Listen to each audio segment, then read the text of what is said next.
Bonjour à tous et bienvenue pour cette vidéo bilan sur Game of Thrones, une série avec des ambitions très fortes qui les réussit à de nombreux moments et sur laquelle j'ai beaucoup de bien à dire, c'est évident.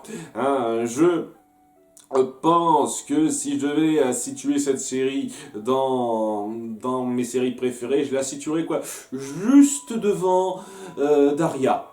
Voilà, juste devant Daria, dans le top 15 des séries que je me suis faites, pour vous donner une idée. Donc ouais, elle reste quand même une série avec des ambitions vraiment très élevées, qui se ressentent bien et qui est une expérience particulière, vraiment. Hein.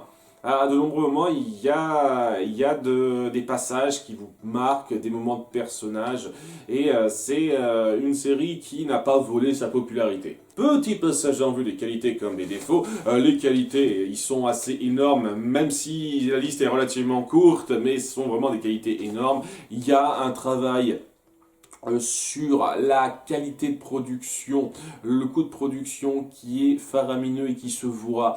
Parce que oui, j'ai jamais vu une seule série aller aussi loin dans ces scènes de combat, ces scènes avec tous ces figurants, tous ces effets spéciaux bien rendus, bien incrustés, etc.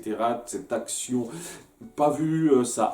Hein, la série qui s'en rapproche le plus, ça doit être Sense8, je pense. Mais même là, elle atteint pas tout à fait ce rang-là en termes d'ambition et de mise en scène épique, je trouve. Donc ouais, honnêtement, c'est un point très fort de la série. Autre point très fort, ce côté très gris dans l'ambiance, c'est-à-dire que c'est pas non plus ultra manichéen. Je trouve quand même qu'il y a toujours eu un côté un peu manichéen, quoi. Ceux qui se disent « Ah, je suis pas sûr de me mettre du côté des Stark ou du côté des Lannister », ouais, les Stark sont quand même plus les gentils que les méchants. Les Lannister sont plus les méchants que les gentils, même s'il y a évidemment des nuances qui se mettent en place, parce que certains Lannister sont pas méchants, et certains Stark sont pas ultra gentils jusqu'au bout, ils ont un peu de complexité, mais quand même, il y a ça qui se met en place, et donc il y a quand même un petit côté bien et mal qui se perçoit là-dedans. Mais ce côté bien et mal est beaucoup plus nuancé que dans pas mal de séries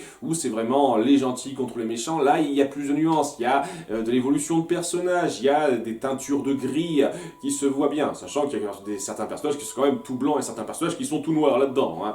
Et assez bizarrement, c'est ceux que je préfère, croyez-le ou non. Il y a toutes ces nuances de gris, ce côté non manichéen assez un peu poussé, quoi. Pas totalement manichéen, assez poussé qui est prenant. Et toutes ces intrigues politiques, ces coups en traite, ces coups de pute qui se mettent en place, qui sont très sympathiques à voir, même si plus ça avance, moins ça se ressentait. Je viendrai un petit peu là-dessus. Et c'est énormément, très fortement appuyé par la qualité du texte et le jeu des acteurs. J'en ai parlé à de nombreuses reprises, mais oui, la partie qui me marque le plus, qui est la plus forte pour moi dans cette série, c'est cette compétence très forte à mettre en place les liens entre personnages dans leur dialogue et comment les acteurs le font passer. Les acteurs sont sublimes. Vraiment, à 2-3 micro-exceptions près, les acteurs sont tous géniaux.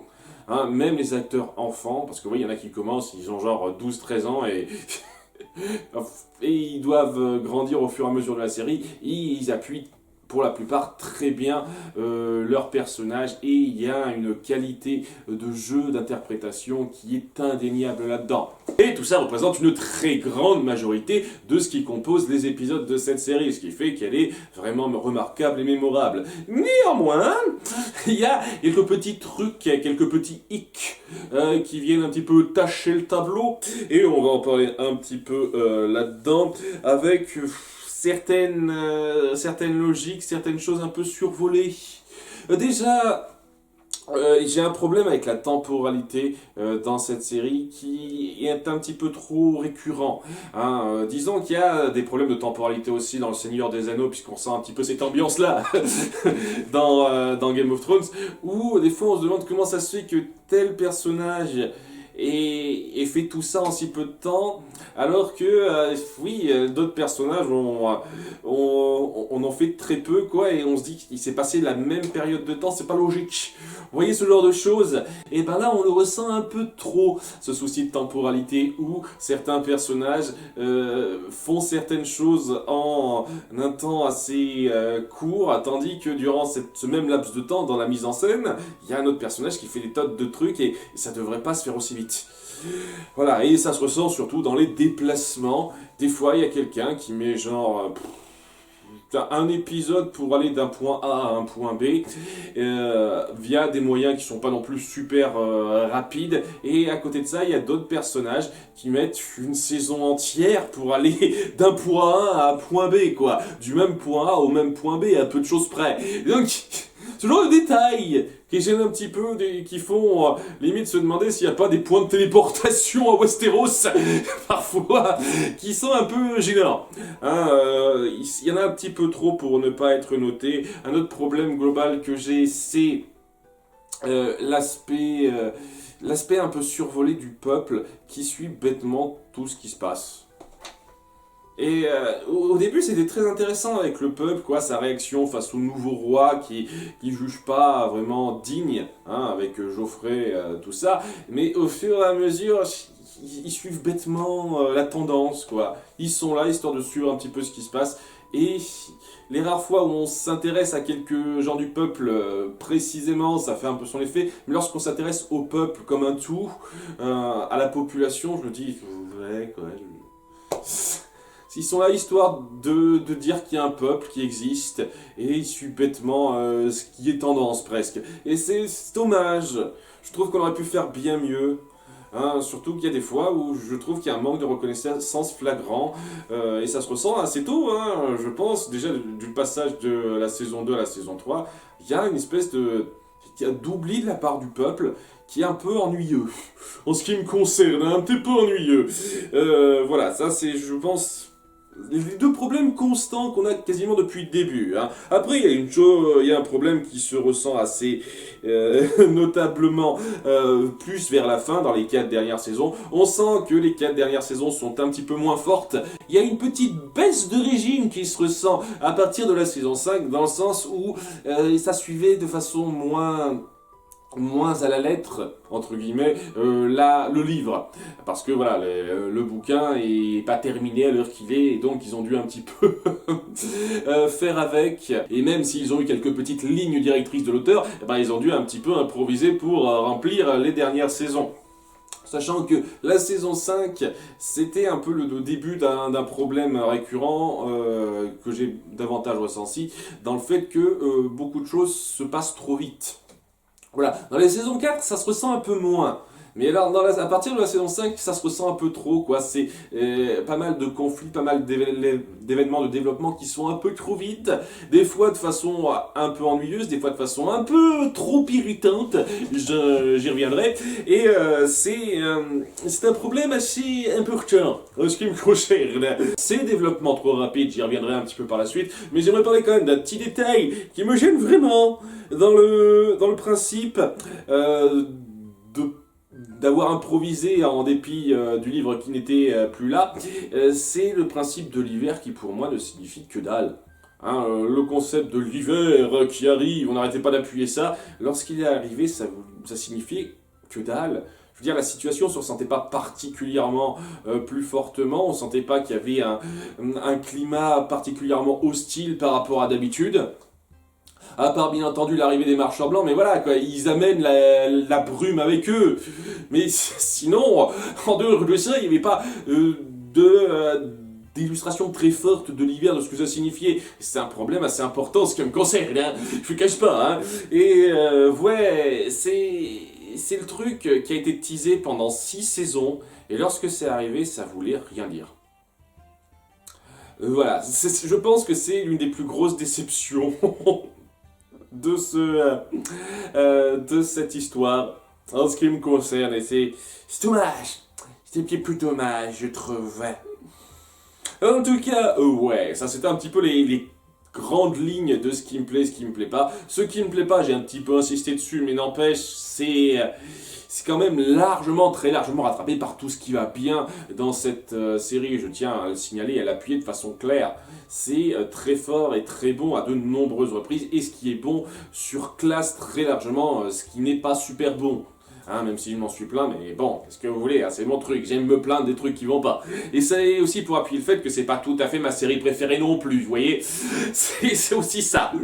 En tout cas, oui, on va venir un petit peu en détail sur les points qui m'ont plus plu, les points qui m'ont le moins plu, en commençant, comme je l'avais fait avec Once Upon a Time, avec les arcs. Le meilleur arc pour moi, ça a été un peu difficile à choisir parce qu'il y en a eu beaucoup qui m'ont plu. Sachant que oui, le concept d'arc est un petit peu particulier parce qu'on peut pas vraiment décomposer ça par saison. C'est pas aussi carré et direct que Once Upon a Time. Donc ouais, les arcs en question, ils peuvent durer sur une demi-saison. Hein, en concernant certains personnages, ou ils peuvent s'étendre sur 2-3 saisons. Donc faut garder ça en tête. Et quand on voit ça un petit peu comme ça, il y a pas mal d'arcs qui se démarquent un petit peu en bien. Ça a été un peu difficile de choisir le meilleur, mais je vais partir vers ce qui m'a le plus touché émotionnellement avec l'arc des Veilleurs contre les Sauvageons. Les Veilleurs face au peuple libre, au départ, hein, qui a été instauré à partir de la saison 2 et qui s'est conclu à la fin de la saison 4. Donc, c'est vous dire, hein, c'était un arc qui a duré un certain temps, autour de Jon Snow, sa rencontre avec Ygritte, et les conflits qui doivent se mettre en place, l'évolution vers la maturité de Jon Snow, ce qu'il en tire, etc. C'était, je pense, la chose la mieux amenée, la plus forte, et ce qui m'a fait vraiment m'attacher au personnage, vraiment le comprendre et le voir évoluer. C'est quelque chose qui m'a énormément plu et j'ai grandement été pris là-dedans, bien entendu, avec un épisode de conclusion, enfin de pré-conclusion qui m'a énormément touché. J'y viendrai là-dessus. C'était mon arc préféré, le plus réussi en ce qui me concerne et qui a vraiment su cimenter mon personnage préféré. Voilà, spoiler, vous le savez. Le pire arc pour moi, c'est celui de Dorne. Comme beaucoup, je pense, celui où Jaime et Bronn viennent à Dorne libérer Myrcella, alors qu'en fait, ça a plus provoqué de mal que de bien, et honnêtement, il y a beaucoup de décisions que je trouve ridicules là-dedans. Hein, les conflits étaient un petit peu trop expédiés, et mal mis en scène par moment, le moment où Myrcella est retrouvée par Jaime et Bronn, et comme par hasard, c'est à ce moment précis que les aspics arrivent pour les attaquer. Je veux dire, c'est du gros comme par hasard pourri pour moi, vraiment du gros comme par hasard pourri. Certaines décisions qui sont grossières et pas super logiques, intelligentes, de la part surtout de Eliana, c'était pas extra, sincèrement, vraiment, et surtout, ça a apporté des conclusions pas particulièrement marquantes, dans le sens où, honnêtement, Myrcella, ça n'a jamais été un personnage vraiment impactant. Au début, elle était juste là, histoire de dire qu'elle était là. Et une fois qu'on se centrait un petit peu sur elle, c'était juste la jeune éprise hein, qui veut être avec son amoureux et ça mène à rien. Et juste la tragédie de merde à la fin. Et je me dis, ouais, ok, elle est morte. Ah. Je veux dire, c'est un peu fort pour ce que ça représente par rapport au personnage de Cersei et Jaime. Mais globalement, voilà, le principe aussi, comme quoi elle tient absolument à se venger de la famille Lannister en tuant Myrcella et Lyanna. J'ai trouvé ça très gamin de sa part. Et elle aurait pu viser un peu plus haut que ça. J'espérais qu'elle parte un peu vers quelque chose de différent à la fin, mais ça n'a pas été le cas. Voilà, et surtout, je pense que le pire par rapport à ça, c'est qu'il n'y a pas beaucoup de suite donné à ça, quoi. Le moment où Eliana prend le pouvoir et se dit tiens, je vais lutter contre les Lannister, elle fait rien après, quoi. Et sert juste de cinquième roue au reste. Elle est là histoire de dire, et on la fourre dans un conflit rapidement, on lui donne une conclusion rapide, voilà. S'il y avait eu un suivi intéressant, ça aurait pu être plus plus sympathique cet arc-là, mais il n'a pas eu de suivi intéressant, c'est dommage.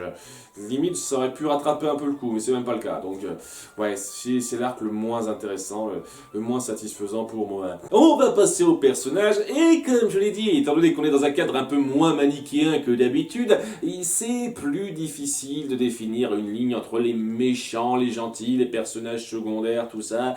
C'est plus difficile à cerner. Il y a certains personnages, peut-être que vous les considérez comme secondaires, alors que pour moi, ils sont un peu plus principaux que d'autres, déjà. Parce que voilà, c'est vraiment une épopée avec pas mal de personnages qui tirent la couverture sans qu'on s'y attende particulièrement, et certains qui cassent leur pipe sans qu'on s'y attende particulièrement. Donc ouais, difficile de dire qu'est-ce qui est un personnage principal, qu'est-ce qui est un personnage secondaire. Et en plus de ça, oui, certains personnages sont moralement gris. Et donc c'est un peu plus difficile de discerner s'ils ce sont des héros ou des gentils. Hein, certains sont tragiques, certains sont moins, c'est particulier. Donc pour ceci, dans ce cas particulier, je vais pas faire de spécial meilleur méchant, pire méchant, meilleur héros, pire héros. Je vais juste faire un top de mes personnages préférés et un top de mes méchants préférés, des top 3. Et comme je suis un peu gourmand et qu'il y a énormément de personnages qui m'ont plu, je vais doubler ça pour les meilleurs. Ça va pas être un top 3, ça va être un top 6. Ouais, je pouvais difficilement aller plus bas avec tous les personnages que j'ai appréciés.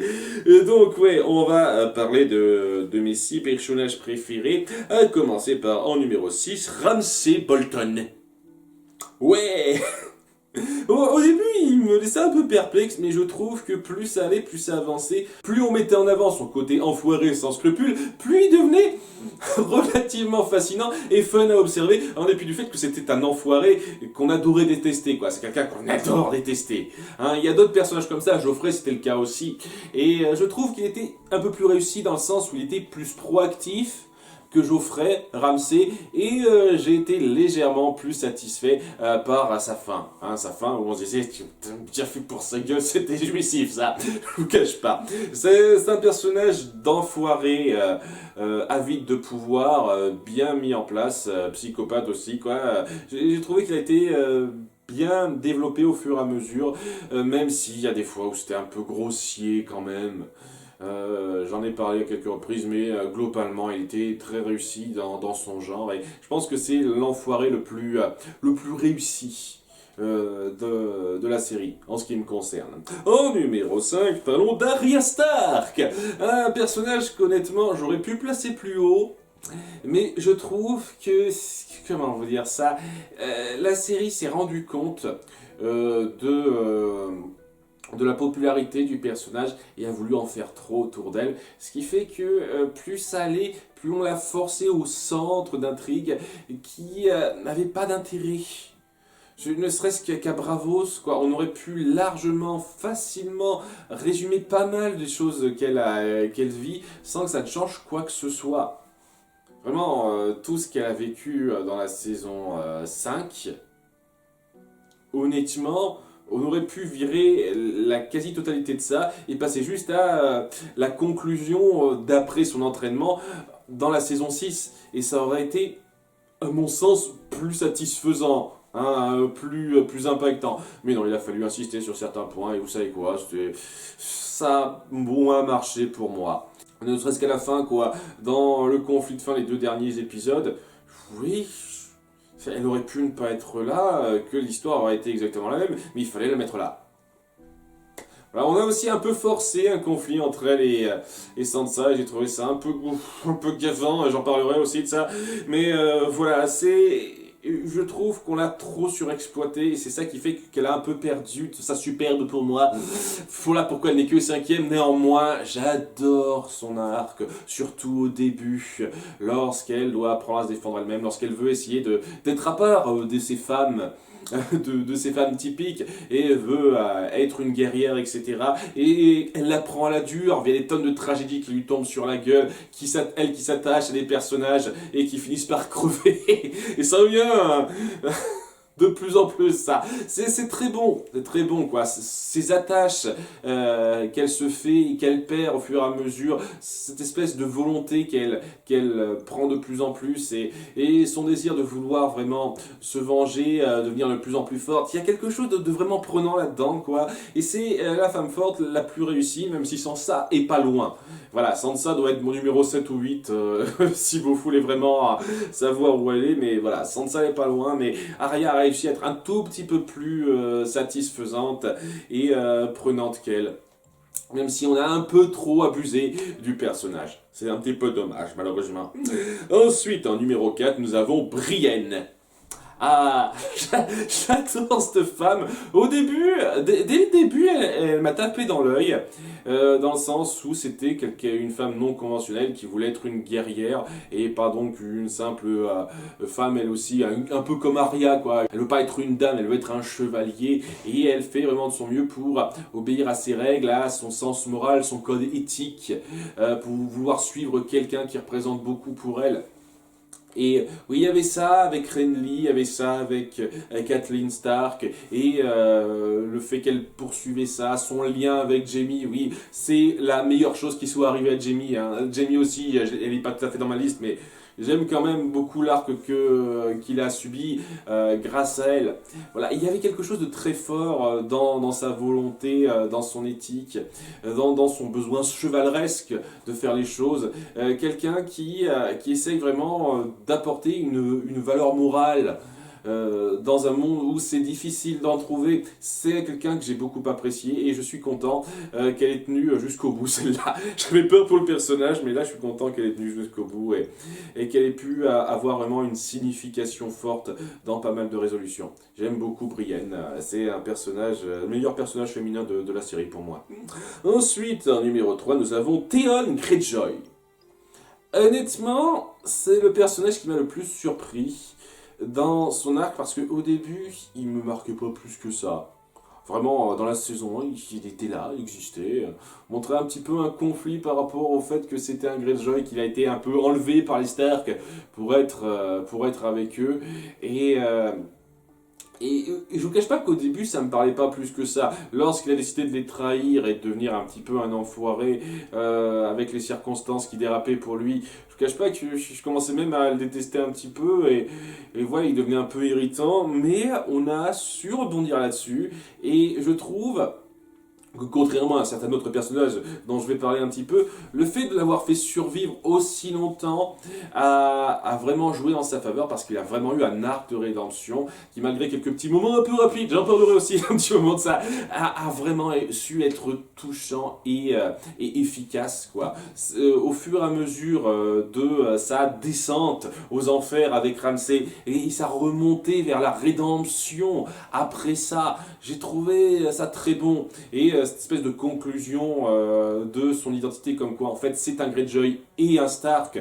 Il a grandi en tant que Stark mais il doit aussi quelque chose au Greyjoy, comme quoi il a deux allégeances à suivre et ce vers où il est prêt à aller, ce jusqu'où il est prêt à aller pour ça, pour se racheter, se rattraper, et c'est une espèce de rédemption vraiment qui a été appuyée à la fin. Pour moi c'était très fort, très touchant et sa mort a été l'une des morts qui m'a le plus touché, le plus ému dans cette série. Vraiment, hein. Theon Greyjoy, c'est le personnage que j'avais pas vu venir au début, mais qui a vraiment su me toucher au fur et à mesure avec son arc. Et j'adore ça, quand une série me fait revoir grandement en estime un personnage, en le complexifiant, en le rendant beaucoup plus attachant qu'au départ. Et Theon Greyjoy, c'est l'exemple parfait pour moi. Ensuite, en numéro 2, nous avons Tyrion Lannister. Alors, un personnage avec lequel j'ai des problèmes à la fin parce qu'il est trop mis en retrait et son intellect est un petit peu trop baissé. Je trouve néanmoins, malgré le fait que le scénario ne l'aide pas à de nombreuses reprises, ça c'est le truc, hein, il n'est pas mis dans les meilleurs scénarios, dans les meilleures intrigues malheureusement.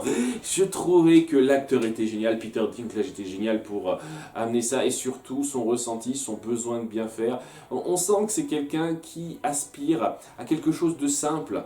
hein, une vie un petit peu délurée, simple, mais qui se rend compte que la situation va pas et qui veut quand même, face à ça, ne pas être quelqu'un de passif qui laisse les choses faire les choses. On le met dans une position où il a le pouvoir de décider, il veut faire ce qui est juste, il veut arranger les choses en prenant en compte les règles qui sont présentes. Et il n'y a rien de plus fort pour moi, il n'y a rien de mieux qui illustre ça que la saison 2, où il essaie vraiment du mieux possible de d'améliorer les choses. Vraiment, je trouve que c'est le personnage le plus intelligemment pensé, et son ressenti par rapport à sa condition,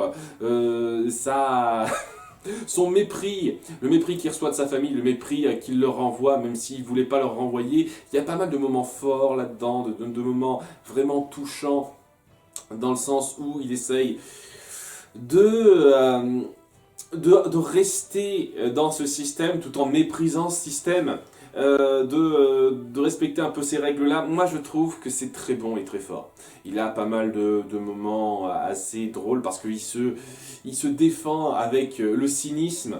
Et oui, ça amène pas mal de moments assez drôles de sa part, ne serait-ce qu'autour de Geoffrey aussi. Ça, je pense que sa relation avec Geoffrey, c'est une des relations de haine la plus satisfaisante qui m'ait été donnée de voir. C'était très bon ça aussi. Il a énormément de passages très forts. Et même s'il y a des moments un peu grossiers, des intrigues grossières dans lesquelles il a été pris, je peux pas m'empêcher d'adorer ce personnage et ce qu'il représente, sa mentalité. Et s'il avait été pris dans de meilleures intrigues, il aurait sans doute été numéro 1. Mais il est battu par Jon Snow, qui pour moi est le héros central, vraiment. C'était lui et Daenerys, un peu les héros centraux, mais c'est lui qui s'est le plus mis en avant, qui s'est le plus détaché, le plus remarqué, surtout par rapport à un petit détail du développement de Daenerys dont je parlerai aussi. Et ouais, j'ai pas beaucoup à développer. Pour moi, c'est le personnage qui essaye d'être un héros, qui essaye d'être fier et fidèle à la mentalité des Stark, honorable en se rendant compte de la complexité du monde qu'il y a et en voulant faire de son mieux jusqu'au bout pour prendre les décisions qui arrangeraient les choses, pas seulement sur le court terme mais sur le long terme. Parce que j'ai parlé de son arc au début, donc avec les veilleurs et les liens qu'il crée pour défendre le coin, mais après, c'est quelqu'un qui doit lancer tout un compromis pour amener une paix durable avec les sauvageons, pas juste dire ce sont nos ennemis, on les emmerde. C'est-à-dire, ouais, merde, il y a des gens derrière ça. C'est pas juste une armée belliqueuse qu'on doit tuer, je dois prendre une décision contre ça. Et c'est pas facile du tout. Vraiment pas facile du tout. Parce que, ouais, c'est quelque chose que une décision que quasiment personne n'oserait prendre avec tout le passif qu'il y a derrière. Et c'est pareil par la suite, c'est quelqu'un qui est forcé à de nombreuses reprises de prendre des décisions horribles, des décisions qui font pas l'unanimité et de les défendre bec et ongle du mieux qu'il peut pour faire passer ça. Et ça se ressent un petit peu, ça, cette espèce de besoin de faire ce qui est le mieux pour arranger les choses, pour voir le grand tableau qui est représenté, tout en essayant de garder vraiment ce côté honorable et en s'adaptant à cette nouvelle situation. C'est très fort. Et il y a énormément de moments autour de Jon Snow qui m'ont touché, même quand c'est pas juste le côté honorable qui doit s'adapter, c'est aussi le côté quelqu'un qui subit des tonnes de conneries, des tonnes de vacheries dans sa vie, qui doit y survivre encore et passer à autre chose. Vraiment, c'est le personnage qui m'a le plus ému, celui dont l'arc est le plus satisfaisant pour moi. Et même s'il y a des trucs qui vont trop vite à la fin, et une représentation insultante du personnage à la bataille des bâtards, ça c'est le plus gros problème que j'ai, c'est le souci important que j'ai avec cet épisode, et ben, ça reste globalement un personnage génial, et vraiment quelqu'un que j'ai adoré quasiment durant tout le long de la série. Croyez-le ou non, il n'y a aucun personnage que j'ai viscéralement détesté, même s'il y en a qui m'a irrité de façon assez poussée. Aucun personnage que j'ai réellement grandement détesté, quoi. On atteint pas du tout le niveau qu'atteignaient d'autres personnages dont j'avais parlé dans les pires personnages de séries que j'avais traitées avant. Mais il y en a quand même quelques-uns qui sont décevants et un peu irritants quand même, quoi. Et on va en parler tout de suite du top 3 des pires personnages pour moi, en commençant en numéro 3 par Stannis Baratheon. Un personnage, c'est un gros bourrin. Et on essaye vaguement de le rendre complexe à 2-3 moments, mais au bout du compte, c'est juste un mec qui veut le pouvoir et qui tu veux le pouvoir. Et les rares moments émotions concrets, pour moi, sont presque discordants tellement il a, la plupart du temps, quasiment aucune complexité. C'est un peu le truc. Et ça amène certains moments qui sont un peu dommageables, dans le sens où j'arrive pas à être grandement pris dans sa quête du pouvoir. Par exemple, il y a un moment donné, Davos essaye de le défendre à la banque de fer en disant que c'est quelqu'un de juste, honnête, qui tient ses promesses, tout ça. Et je me dis, ouais, waouh, pourquoi tu vois en lui un tel saint ou quoi que ce soit? La série a pas suffisamment appuyé ça, vraiment. Et c'est vraiment le gros point noir. Si on avait appuyé davantage une complexité chez le personnage et un développement plus intéressant, un peu moins vulgaire en ce qui me concerne, j'aurais pu ressentir quelque chose pour lui, un peu de peine à certains moments. Mais non, globalement, c'est quelqu'un qui a vite de pouvoir et les quelques rares moments émotion qu'il a, ben ça arrive pas à grandement le complexifier malheureusement, même s'il y a quelques tentatives un peu sympathiques, mais c'est pas aller très loin. Et en numéro 2, nous avons Eliana dont j'ai parlé. Le problème avec elle, c'est que on en fait une revancharde pas réfléchie. Voilà quoi, elle a ses aspics, elle a son lien avec elle. L'actrice est très bonne, vraiment. Je trouve que l'actrice est géniale, mais on lui donne pas un super texte un super rôle autour de ça, donc elle fait ce qu'elle peut avec ce qu'on lui donne, mais ouais, son besoin de vengeance, ses plans et tout, et surtout la façon très expédiée qu'on a d'en finir avec elle. Je veux dire, à la fin, qu'est-ce qui lui arrive? Normalement, elle est censée être encore en vie à observer le cadavre de sa fille, mais je sais pas, elle est morte lorsque le donjon rouge s'est effondré ou un truc comme ça, lors de l'attaque de Daenerys, j'imagine. Il n'y a même pas d'épilogue pour ça, on s'en fout un petit peu, on sent que la série avait compris que ce personnage n'avait pas été très apprécié par les fans, donc on l'a un peu expédié rapidement, histoire de... Ce qui fait que, ouais, l'arc de Dorne qui mettait très mal en avant ce personnage n'a pas su être rattrapé, alors qu'il aurait pu être rattrapé, le personnage aurait pu être rattrapé et plus intéressant, mais c'est pas le cas. Et donc, ouais, c'était une garce. On sentait un petit peu l'amour qu'elle avait pour ses filles et pour son chéri, mais ça a été pas illustré de la façon la plus intelligente qui soit. Et même si l'actrice le faisait bien passer, globalement, l'écriture était pas géniale autour d'elle. Mais le pire personnage pour moi, c'est Shay, qui est un gâchis. Clairement un gâchis. Il y a quelques bons moments entre elle et Tyrion et ce qu'elle représente pour lui, mais globalement c'est la fille jalouse qui veut s'enfuir avec Tyrion et qui comprend pas le grand tableau, tout ça. Pourquoi tu veux pas être avec moi? Tu m'énerves, gna. Et c'était toujours la même note avec elle au bout d'un moment et ça devenait chiant. Ça devenait chiant, on a en fini avec elle sans cérémonie où elle tourne le dos à son chéri pour crever rapidement à la fin de la saison 4. Ça m'a touché une sans faire bouger l'autre personnellement. Même si on est censé ressentir de l'émotion pour Tyrion lorsqu'il est face à ce choix-là, je me dis ouais, ce personnage était tellement mal géré. Et ça vient aussi en partie du fait qu'il n'était pas tout à fait pensé comme ça dans le bouquin. Dans le bouquin, on mettait de façon claire en avant qu'elle bossait pour Tywin pour garder un œil sur Tyrion et le manipuler un petit peu. Là, ça n'a pas particulièrement été appuyé comme ça. On sent clairement que c'est pas voulu comme ça. Et donc, ouais, c'est pas aussi efficace. Clairement pas aussi efficace. Et oui, ça vient aussi du fait que l'actrice est, je pense, l'une des moins bonnes de cette série. Je ne saurais pas dire, peut-être Robin. Limite, Robin n'était pas génial non plus, l'acteur qui jouait Robin également, et donc on verra entre les deux. Mais bon, au moins l'acteur qui jouait Robin, il était joué par un enfant et on le mettait pas tant que ça en avant, contrairement à Shay qui a été pas mal mise en avant pour pas grand chose. Je veux dire, son lien avec Sansa dans les premières saisons, honnêtement, ça amenait à rien. C'est juste histoire de dire je veille un peu sur toi, mais au bout du compte, ça sert à rien. Si elle aurait pas été là, ça aurait été pareil. C'est ça le truc, c'est un personnage grandement inconséquent dans certaines des sous-intrigues qu'on lui mettait en place pour lui donner une conclusion qui honnêtement était un peu expédiée et elle était surtout toujours bloquée sur la même note la plupart du temps, ce qui fait que j'arrivais pas à être pris dedans quoi. J'étais vraiment pas pris par le personnage. Au bout d'un moment, il m'agaçait un petit peu quoi. Celui qui m'agaçait le plus, Shay. Voilà. Là, il faut bien... Après, c'est pas non plus comme si je la détestais ardemment. Ah, comment ce personnage peut-il exister? C'est juste qu'il a été mal géré. Et, oui, c'est le plus irritant dans son écriture, surtout dans les premières saisons, quoi.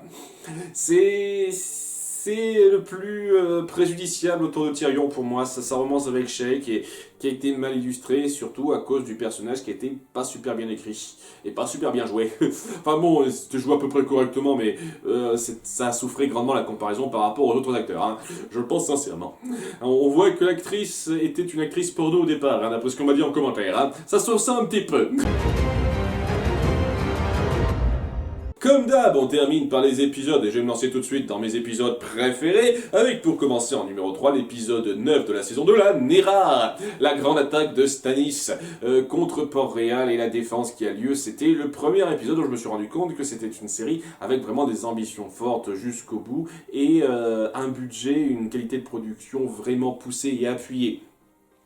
Alors, si je n'ai pas été énormément pris par la flotte de Stannis, je vous cache pas parce que ça a été pas non plus sensationnel. Je pense que c'était un des rares moments où on essayait d'appuyer un petit peu le personnage et son lien avec Davos, quoi. Il y avait une petite conversation, histoire de dire que c'était pas juste des conquérants qui venaient comme ça, qu'il y avait un petit peu quelque chose. L'un des rares moments autour de Stannis qui passait à peu près. Voilà.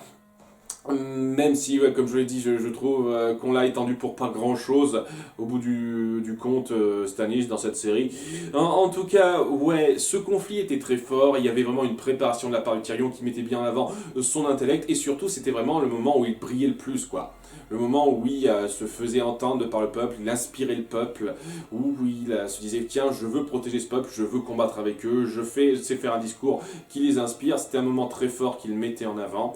Et oui, énormément de moments de combat, d'action forte, qui appuyaient bien les personnages. Ça mettait bien vraiment le contraste entre Geoffrey qui était prêt à se barrer à la moindre complication et Tyrion qui était prêt à aider le peuple. On voyait vraiment la différence. Et je suis vraiment déçu que ça n'ait été pas grandement appuyé par la suite, quoi. Le peuple a totalement oublié ça et ça me casse les couilles. Hein, c'est, comme je dis, c'est un problème important ça.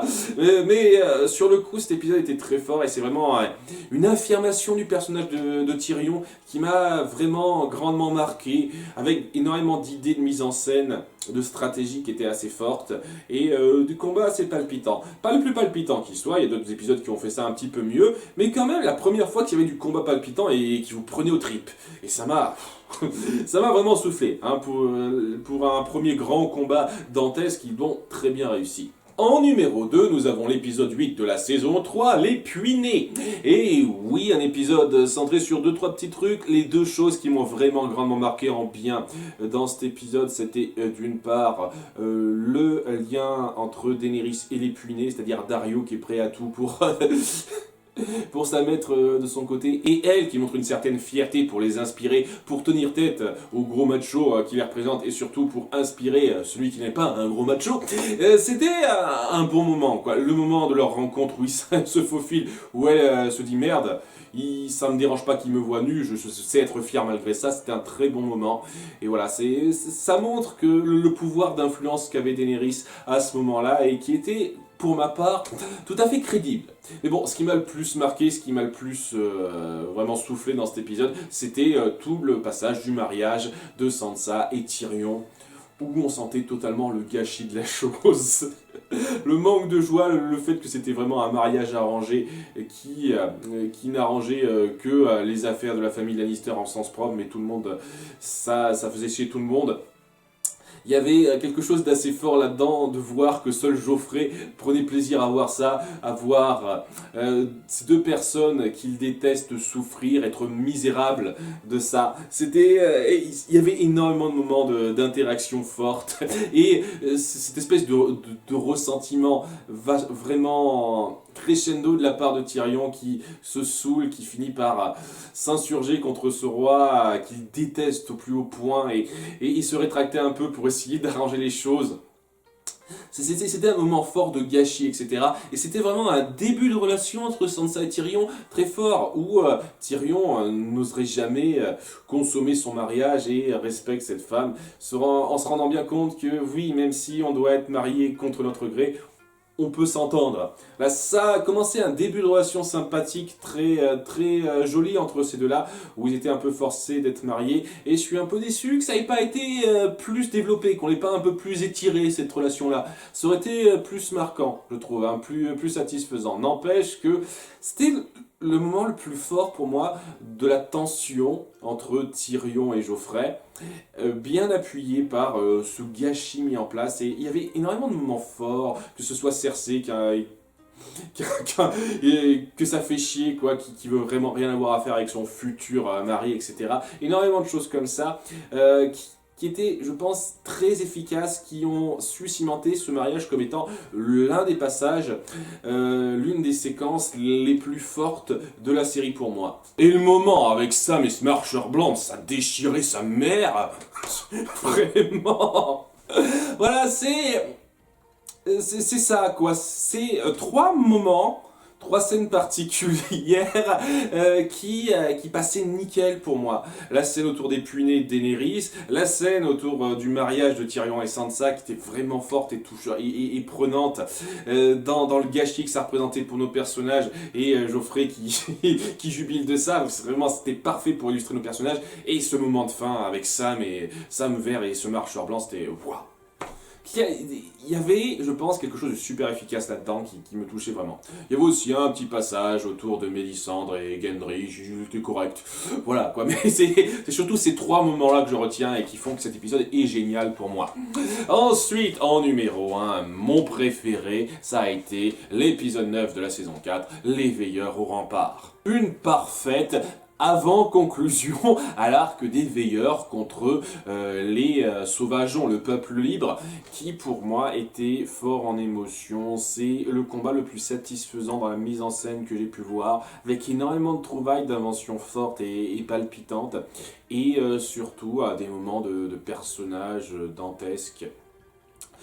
Je me suis tellement attaché à ces veilleurs, je m'en rendais même pas compte en fait. C'est cet épisode qui m'a fait me rendre compte, en fait, ouais, tous ces veilleurs, tous ces mecs qui ont mis le noir pour défendre le mur, ils ont noué un lien spécial entre eux, et cette espèce de solidarité dans l'urgence, dans le combat, dans la défense qui est mise en place, il y avait quelque chose qui se ressentait. Et lorsque il y a eu des sacrifices, des morts, des pertes là-dedans, chacune se ressentait, on ressentait l'émotion derrière. Mais bien entendu, le moment le plus fort, et je pense que c'est celui qui m'a fait le plus chialer de cette série, ça a été la dernière confrontation entre Ygritte et Jon Snow, et tout le drame, la tragédie derrière. Et oui, c'est moment vraiment, vraiment marquant, parce que les deux personnages étaient super bien illustrés ensemble. On sentait qu'il y avait une vraie alchimie entre eux. D'ailleurs, d'après ce que j'ai compris, les acteurs se sont mariés après ça. Donc, il y avait vraiment une alchimie forte entre ces deux-là, quoi. Et ouais, c'était super bon, quoi. C'est le pic émotionnel le plus fort de cette série en ce qui me concerne. Et c'était nickel. Pas grand chose à en dire. Là aussi, ça va vous surprendre, mais pour moi, il n'y a que 2 mauvais épisodes dans cette série. Ouais, c'est assez rare, hein, je vous cache pas, mais ouais, c'est la marque d'une bonne série d'avoir aucun épisode vraiment raté au point de devenir mauvais en ce qui me concerne, et il n'y en a que 2 dans ce cas-là. Ce qui est, comme je dis, assez rare. Hein. Dans énormément de séries, j'en trouve beaucoup plus de 2. Hein. Même des séries qui durent une soixantaine d'épisodes. Hein. Donc, ouais, il a fallu tergiverser un petit peu pour trouver l'épisode numéro 3. Ça s'est décidé entre 2. Entre le final de la saison 6, qui m'a un petit peu gavé, je vous cache pas, surtout pour le gâchis du personnage de Marjorie. On aurait pu en faire beaucoup plus. de ce personnage, mais c'est un gâchis pour elle. Mais celui qui a remporté cette médaille de bronze, c'est l'épisode 5 de la saison 7, Fort le vent. Parce que c'est pour moi l'épisode le moins réussi dans son rythme, dans sa narration, dans la façon dont les choses s'enchaînent en fait. Il y a énormément de trucs qui s'enchaînent comme ça, comme ça, comme ça, comme ça, et je trouve que c'est la mise en scène la plus pauvre, honnêtement, de ce que la série a offert. Il y avait toujours de la bonne mise en scène, bon dialogue de personnages, et il y a 2-3 moments où on ressent ça, mais c'est des petits moments rapides, et globalement c'est juste un tas d'expositions, de rencontres qui s'enchaînent comme ça.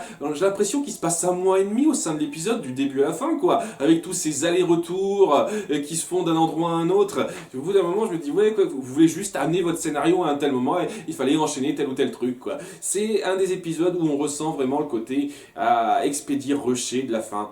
Celui qu'on ressent le plus, parce que voilà, il faut amener son scénario quelque part, et donc il faut qu'on mène à telle conversation, telle rencontre, puis tel truc ci, tel truc ça, et c'était... ouais...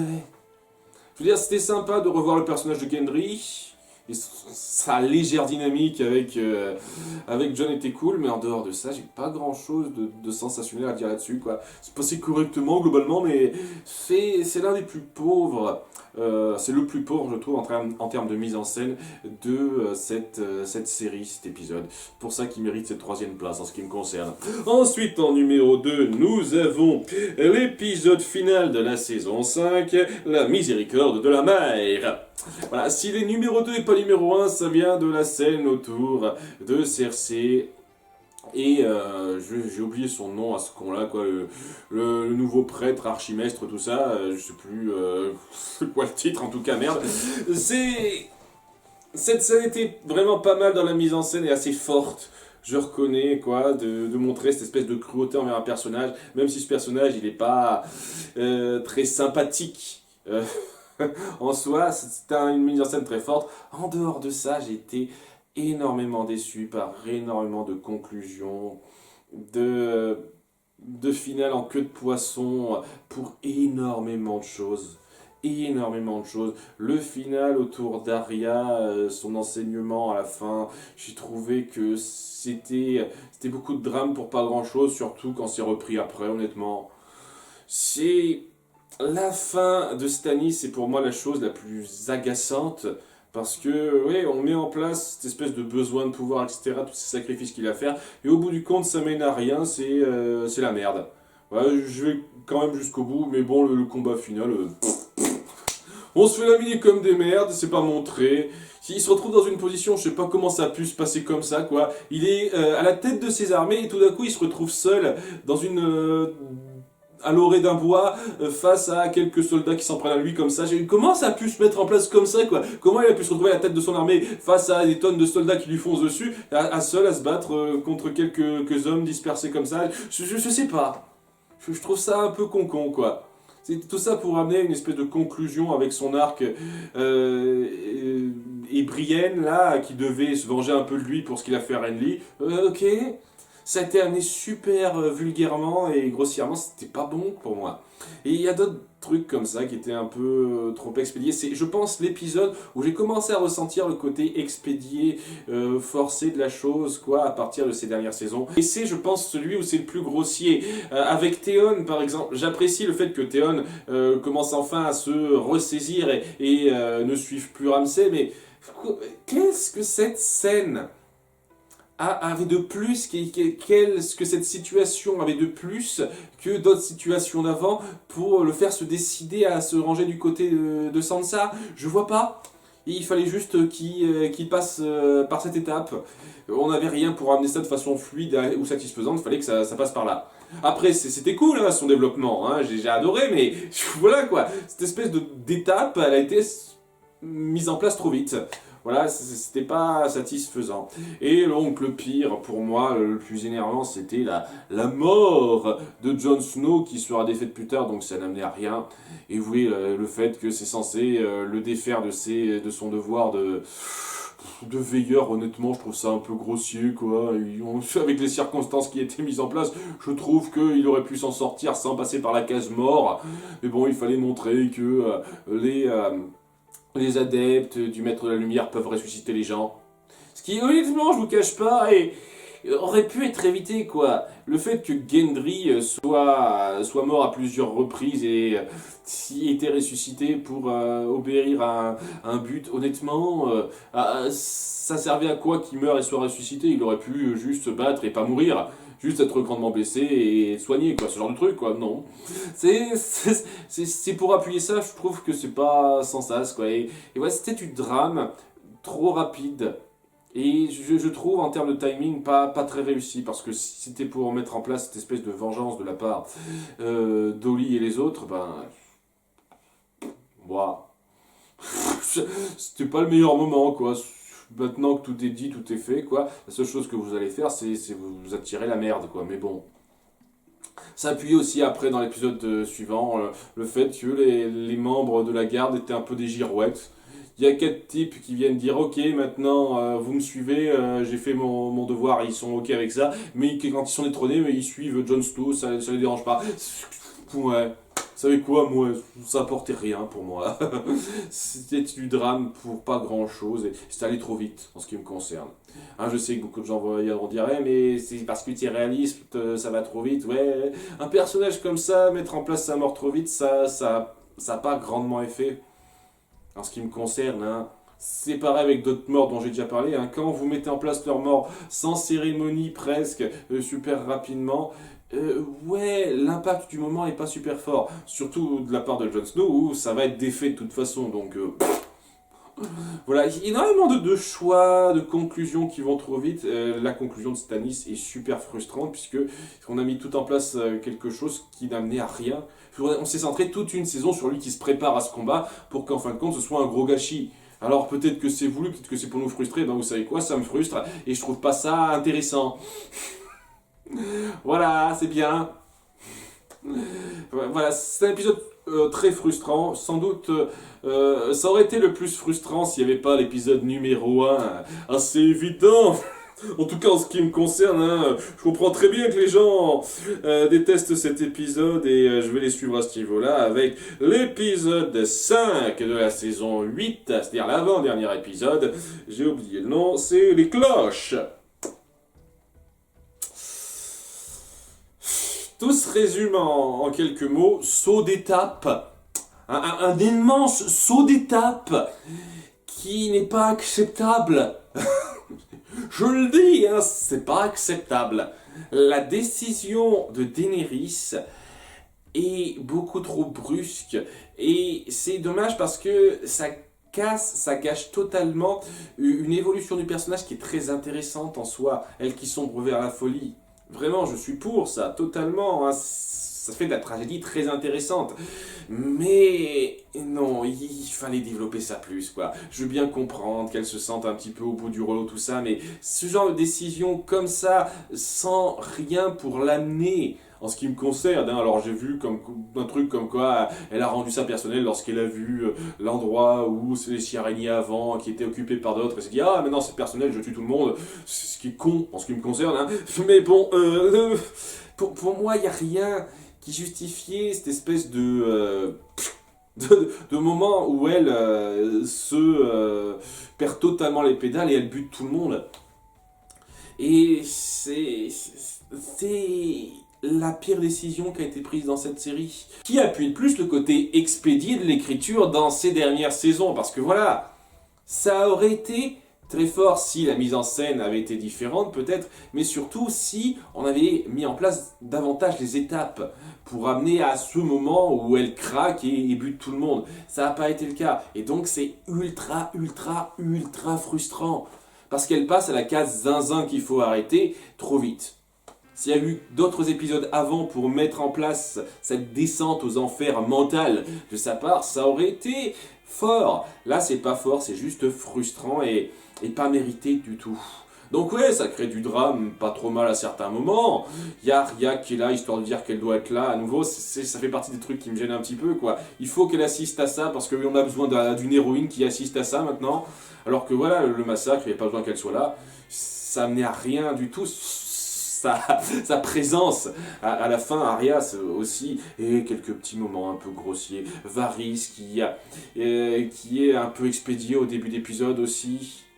Voilà quoi, sa mort comme ça, très rapide, histoire de dire. Ça manquait de temps pour se mettre en place et de subtilité par moment, et cette décision est beaucoup trop grave en ce qui me concerne. Ça appuie aussi mal certains personnages comme Vergris qui pour moi valait plus que ce statut de toutou docile qu'on lui donne à la fin. Parce que voilà, c'est un toutou docile de Daenerys qui ne remet jamais en question ses décisions. Ok, il me semblait qu'il pouvait être un peu plus que ça, Vergris.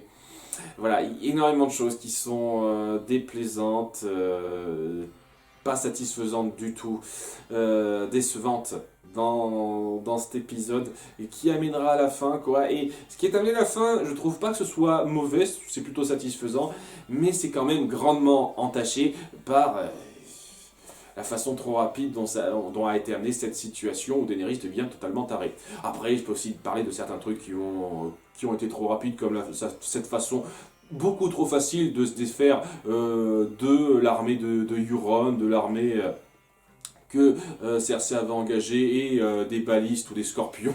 Je sais pas comment ça s'appelle. Certains disent des balistes, d'autres des scorpions. Est-ce que c'est la même chose? Voilà quoi, tous ces scorpions qui avaient tué un dragon dans l'épisode précédent, là elle s'en défait sans qu'il y ait la moindre complication. Ouais, c'est trop rapide, un peu trop facile ça. Voilà, il y a des trucs un peu faciles, mais bon là, il y a pas mal d'épisodes qui ont des trucs comme ça quoi. Le gros problème, le souci principal, c'est clairement pour moi cette décision, ce saut d'étape beaucoup trop grossier. Et c'est ça le gros problème, le problème qu'énormément de gens ont eu, c'est que j'ai également. Là, je suis de l'avis de la majorité, c'est assez évident.